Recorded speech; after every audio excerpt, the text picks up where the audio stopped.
ഞങ്ങളുടെ പാർട്ടിയിൽ ചിലപ്പോൾ ചില ആളുകൾ സംസ്ഥാന ജനറൽ സെക്രട്ടറി പോസ്റ്റിലേക്ക് വന്നു എന്ന് വരാം.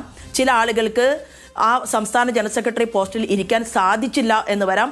അങ്ങനെ വരുന്ന സമയത്ത് ഞങ്ങളുടെ പാർട്ടിക്കകത്ത് ചർച്ചകളുണ്ടാകും. ഞങ്ങളുടെ പാർട്ടി ഒരു എന്താ പറയുക, ഒരു ഇരുമ്പ് മറയിട്ട പ്രസ്ഥാനമല്ല. ഞങ്ങളത് ചർച്ച ചെയ്യും. അതിനകത്ത് മനുഷ്യസഹജമായ രീതിയിൽ ധാരാളം തീവ്രമായിട്ടുള്ള ചർച്ചകളും ഒക്കെ ഉണ്ടാകും. എന്നാൽ അതെല്ലാം ചേർന്നുകൊണ്ട് ഇതൊരു സ്വേച്ഛാധിപത്യ പാർട്ടിയല്ല. ആ ചർച്ചകളും ചിന്തകളും എല്ലാം ചേർത്തുകൊണ്ട് തന്നെ ഉചിതമായ രീതിയിൽ ഇപ്പോൾ ആർക്കെങ്കിലും ഒരാൾക്ക് തത്തുല്യമായിട്ടുള്ള ഒരു പോസ്റ്റ്, ആ പോസ്റ്റിൽ ഇരിക്കാൻ സാധിച്ചില്ല എന്നിരിക്കട്ടെ, അതിന് തത്തുല്യമായിട്ടുള്ള മറ്റൊരു പദവിയിലേക്ക് ആ വ്യക്തിയെ ഉയർത്തിക്കൊണ്ട് മാത്രമേ പ്രസ്ഥാനത്തിന് മുന്നോട്ട് പോകാൻ സാധിക്കൂ. അങ്ങനെ പ്രസ്ഥാനം ഇതുവരെയും മുന്നോട്ട് പോയിട്ടുള്ളൂ എന്നുള്ളതാണ്. അപ്പോൾ തീർച്ചയായിട്ടും അതൊന്നും തന്നെ ആശങ്കപ്പെടേണ്ടതായിട്ടുള്ള ഒരു വസ്തുതയുണ്ട് എന്നെനിക്ക് തോന്നുന്നില്ല.